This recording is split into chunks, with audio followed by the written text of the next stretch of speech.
I want to do a special shout out to all of our live streamers, to that incredible live stream community that we have. Do you want to give them a wave? Just kind of, yeah, we're here. We're your buddies, we're here. The cool thing is they're visiting, they're engaging in small groups. Raise your hand if you know a live streamer. Yeah. A lot of you know them and are actually part of their lives because they're part of our spiritual community now, which is just amazing. They're in our small groups and they're volunteering, and most of our prayer chaplain team lives in different states. It's just incredible. So a shout out to all of you, and a shout out to Reverend Brenda and the team there for everyone that keeps that incredible sanctuary a full-bodied experience. So it's good to be back.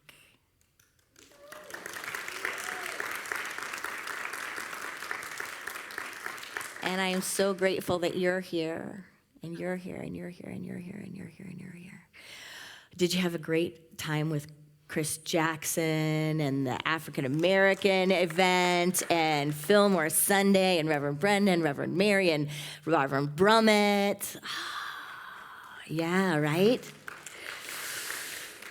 It was the Wisdom series this summer. It was just putting together so many amazing people that I value so much, and I value their wisdom and their intelligence. Robert Brummett is just one of my dearest souls, and the mindfulness practice and the support that man gives our movement is just beyond measure. So I'm grateful to each one of them for being here. And raise your hand if you volunteered in the last couple of months. Yay! Thank you. And then let's give a shout out to Mark and Aisha and Reverend Brenda and Reverend Shay.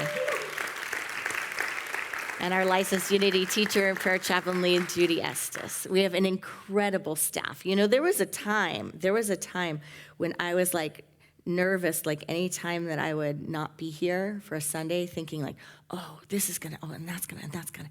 And after 13 years, we've gotten to a place where I don't think you need me. Not really. I mean, whatever, you know. But literally, like, we can slide in and out, and everyone is not only doing what is theirs to do, but everyone's kind of like cross-trained in all the areas, and everyone has their areas, right? Like, if I'm not at the Village Mic, what happens? It goes on, and it's a great time, right? I'm going to be there, though, this Thursday. But that's an incredible thing about community, right? Our Unity Village Chapel. Incredible. I forgot how to give a talk, though. Just kidding. So I was just on my summer sabbatical, and we took some time in Minnesota. We took some time in Colorado, in Durango. I spent about half of my adult life in Colorado, and so I just have a lot of heart time there, and it's almost like just a space of spiritual renewal for me. Like, I can cross the border and renewal starts, right? My soul is filled by music. My soul is filled by nature and the mountains and water. And so that's where we were adventuring for part of our time. And it was a great time. I got to, do a lot of waking up into the silence and just kind of unplug, almost go off grid, right? Because that's what taking care of yourself and nourishing yourself and expanding your experience is about. It's about looking at your stuff, right? So I worked with my spiritual mentors. I worked on my stuff. I looked at my life. I deepened my practice, my spiritual work, and I had silent coffee in the morning before anyone woke up, just staring at a mountain. And it was wonderful.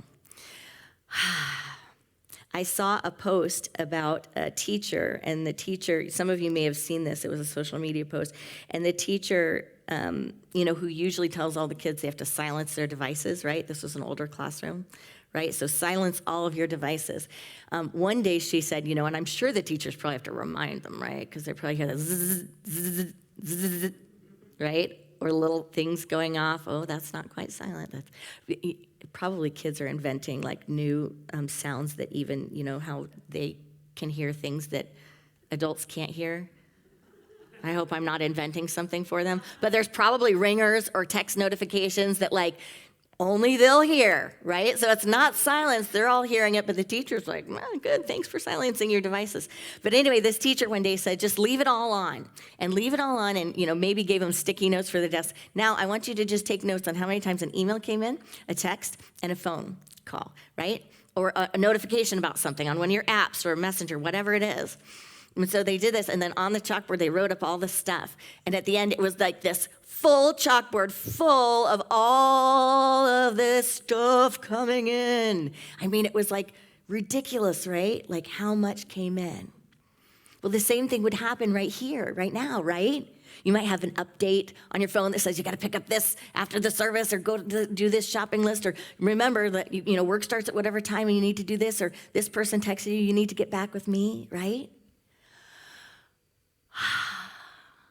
But do we give ourselves time to unplug, to recognize how much is happening all of the time? Like, it's an incredible experience these days. If you talk to a young person, like I went to Australia when I was younger without a phone.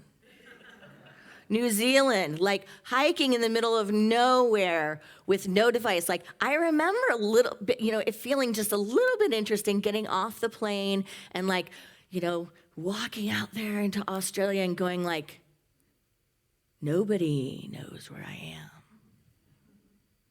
Nobody can find me, and I don't have a phone number of one person that I know here. And I remember for like a minute, it was like, maybe a smidge of fear, and then like, wow, like I'm a big kid now. This was in college.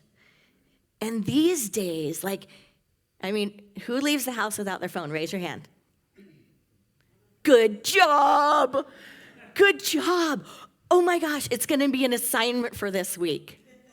Oh, unless you have kids, then you can't. But unless they're with you, if they're with you, you can. So assignment this week, let's check back. Someone's going to have to remind me if I completely space it. But let's check back next week and see who left the home once.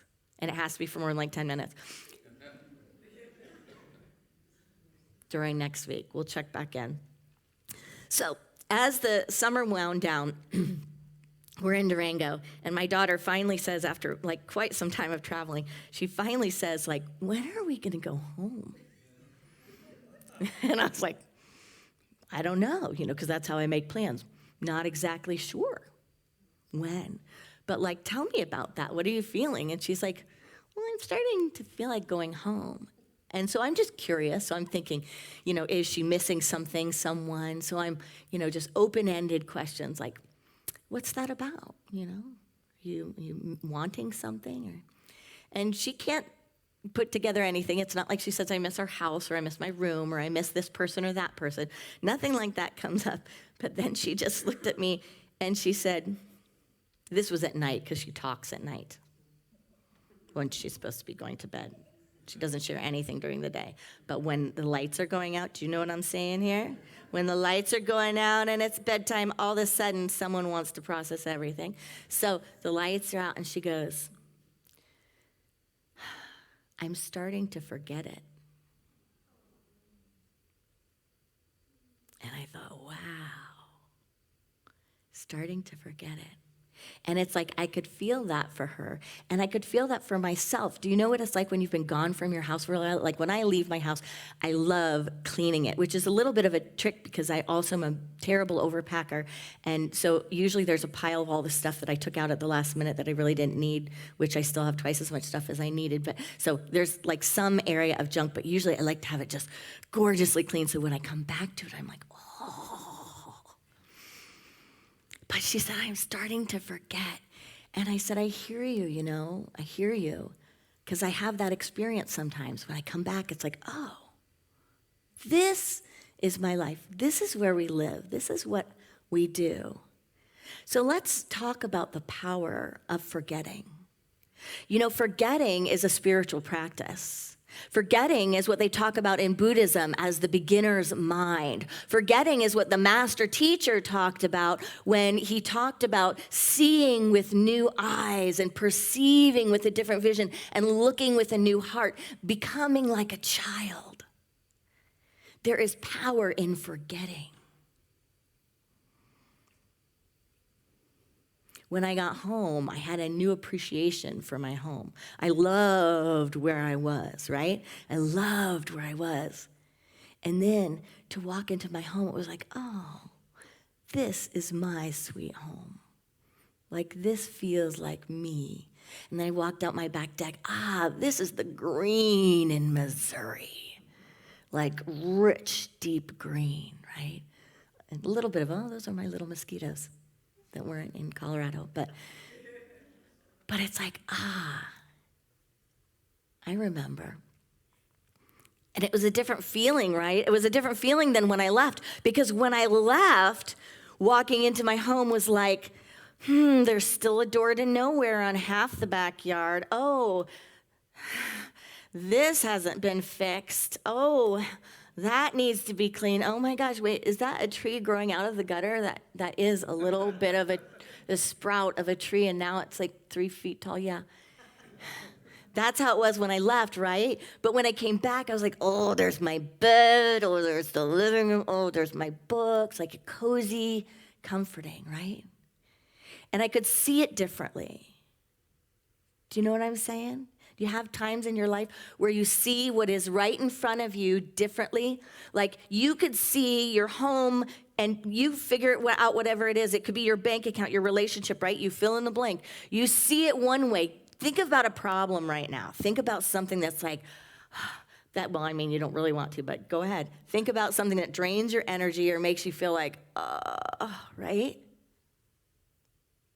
And I want you to just hold on to the possibility that by the end of this morning, there will be an invitation for you to forget everything you know about it, to forget every perception, every judgment, every thought you have, so that you could come back and see it new. Because there is such power in forgetting. It's actually a spiritual practice. So I have different feelings. Instead of looking at what's wrong, I'm looking at what's amazing. Now, I did have a wake up in the middle of the night, which I didn't have these same wake ups when I was on my adventures. I did have a wake up of my list of things that need to be done. But I was able to see it and watch the mind and go, ooh, look how quickly you go into making the plans. And then just go, that's okay. You haven't fixed that for 13 years. Just let it go. That's okay. That one's been around for 8 years. It doesn't get to register in my mind. You don't get to have space in my mind. As Sally Taylor would talk about the streets of your mind. What's in the streets of your mind? Roadside, please. Hop off the truck. It also brings new awareness about experiences and situations, right? Because you grow, right? When you travel, you grow, right? Different spaces, different countries, different places are different. They contain different experiences. And when you come back, you see things differently, like that phone thing, right? It may seem normal when you're just in the zone of it. But then you see that post or you experience a little sabbatical, a little cellular sabbatical, and you experience that, and then you get to make decisions again. You get to see things anew. And sometimes you have little rude awakenings and you realize something is toxic, something is not good for you, something is a pattern or a habit or an addiction. And you go, oh, I've seen now differently. I've seen either through my own experience or through someone else's lens that they've been able to share with me, or an adventure or whatever it is. I've seen it differently. And now I can see the system differently, and I can see what I don't want to participate in and what I do. Now I can see my mind, what I do want to participate in, and what I really would like to affirm I have outgrown. But we get to make choices. We get to see things. We get to show the brain, and we get to see its ability to hyper-focus on some things and to forget other things, and to recognize that it's malleable, that it's actually a vessel for receiving reality, for receiving our world, for receiving our perspective. So how vast is your vessel? What is in your vessel, and how frequently do you clear it out? Do you clean it out? The beginner's mind. In Psalms 119:18, it says, open my eyes that I may behold wondrous things out of your law. Open my eyes that I may behold wondrous things out of your law. What law? The law of mind action, that our thoughts are co-creative, that we are magnets, that actually our perception and our perspective can change everything. It can shift our reality. So often we think we need to shift the outer in order to shift reality, but the experience can shift and nothing has changed, right? Nothing changed in my house when I was gone. No one was there changing anything, fixing it up, remedying anything, and all of a sudden I come back and I feel differently about it. Has anyone ever seen a relationship, a friendship, a parenting relationship, a personal, sacred relationship where maybe there were things you weren't valuing about it, right? And then you got to experience someone else's, the blessing of someone else's, someone inviting you a little bit more into the intimacy, not into the posted on Facebook, everyone's super happy, not onto Twitter, Instagram moment where it's like, this is right before I yelled at my child. But the reality, and if you're invited into that, right, you see it, or a friendship, whatever it is, and then you're like, I have incredible friends. You are an amazing life partner. I have an insanely gorgeous job. I have the finances to feed myself, to provide housing for myself, for my family, whatever it is. Nothing's changed on the outer. Maybe even some of the same stuff that you don't like is there, right? But it's like it feels different. The power of perspective, the power of opening our eyes, those wondrous things that come out of the law. So what is the law as far as activating? The law is recognizing that we don't need these big, huge shifts to have the inner awareness, the birth of the inner awareness. A lot of times, people wait for the change in perspective. You know, it takes dropping something, dropping the vessel. What happens when the vessel drops? Our perspective changes, right? It's usually something's taken away. So something breaks. We can have a loss, a trauma, a health hardship, a life stage shift. Or what can happen to make shift is a birth, adding to something, parenthood. Woo, life is different all of a sudden, right? They said the baby's coming today. You go home and you go home with the baby. Do you remember what that feels like? Do you remember what it feels like? Like either you're at home birth or you're at the hospital birth and you went in, there was no baby. And you come out and you're like, really? I take this with me? Same thing at a memorial, right? It's like you went in and there was a physical form, right? There was someone in their earth suit and you leave and it's like they're in their freedom form and you're like, really?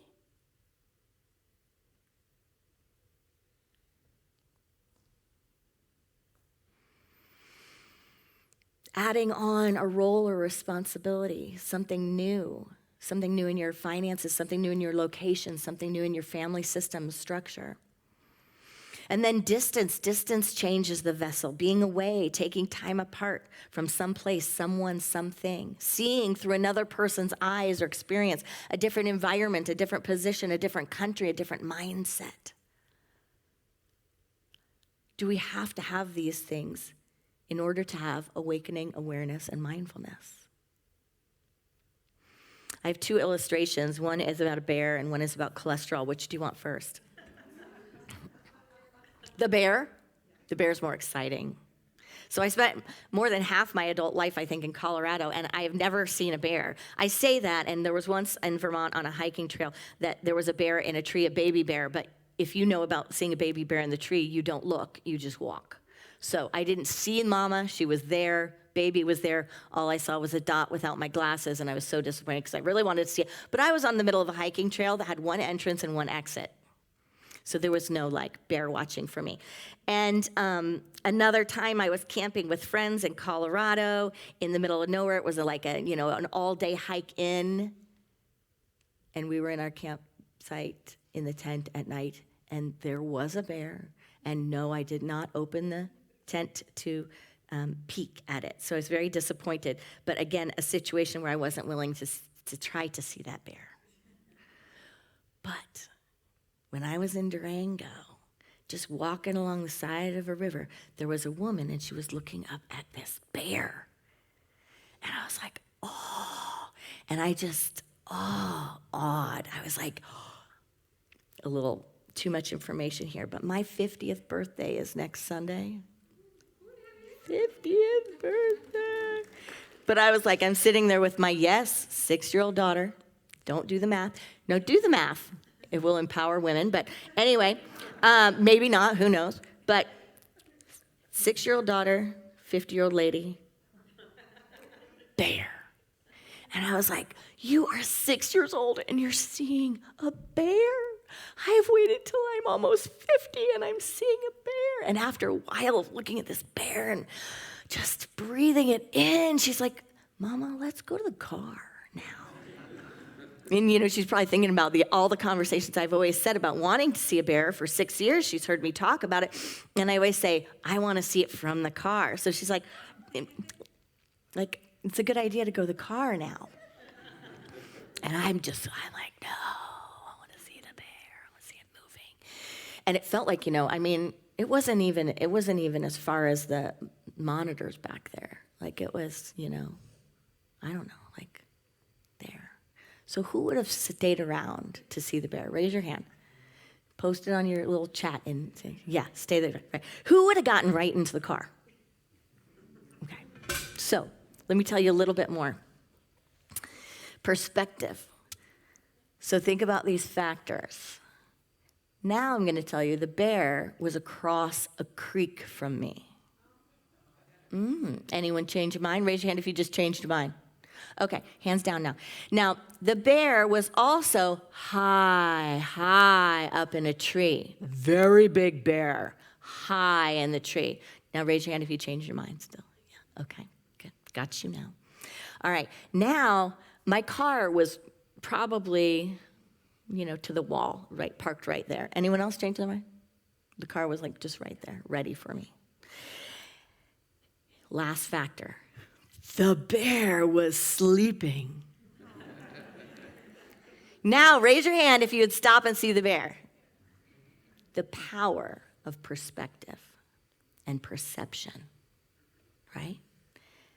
Now, what Facebook does, did you know that Facebook can zoom in way farther than even your camera can? I don't know how. I don't know why. But if you're videoing something on a live thing, you can zoom really close. So it looked like I'm like dangerously hanging out with this 6-year-old and a bear. Perception changes reality. Perspective changes reality. This is what the master teacher, this is what Jesus taught in all of the parables. This is what he taught. This is what scripture is. It's like this some little nugget so I can shift your perspective so you can wake up and recognize you're standing on something you didn't even know was there. How many things in our lives and in our world can get better if we realize that something is in the midst of us and we are in the midst of something. Powerful. That's what Buddha taught. Sitting under a tree, having a total awakening in life. A total awakening, sitting, meditating under a tree, looking at suffering in the human condition and going, there is an emancipation from suffering that can happen without doing anything external. Receive it.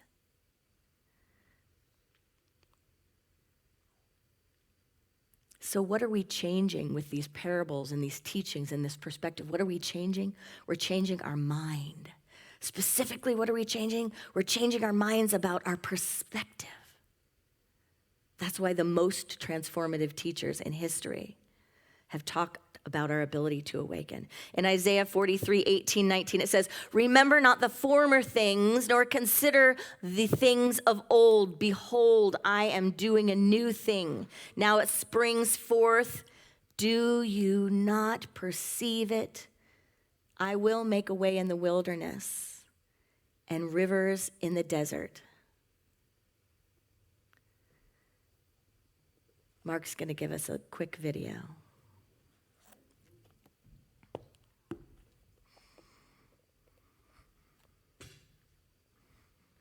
In Imagine for a moment, at the beginning of your life, you were given a human, and you were told, hey, Drew, you have one job. For the rest of your life, you have to take care of this human. Most of us have not realized that that's our job. We finish our parenting where we were raised by somebody else. We go out into the world and we start looking for someone else to show up for us. But we are our human. The only person who's truly here to take care of Matthew is me. He's in my custody. And when you wake up in the morning and you say, what would I do today if I was taking care of my human? The answer is completely different to what we do most days when we beat ourselves up, when we put ourselves around toxic people or around people who don't treat us well. It's completely different. And what it makes us realize, and this is the big mistake, loving ourselves isn't a feeling. It's an approach. It's a job. You don't even have to like yourself today to love yourself. Liking yourself can come later with all of the ways that you make yourself proud and all of the things you do. Loving yourself today is your job.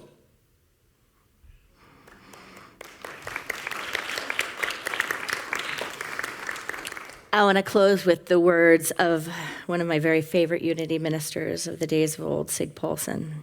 Rejoice in the growing strength of your own inner selfhood. Stand tall in the stronghold of your own integrity.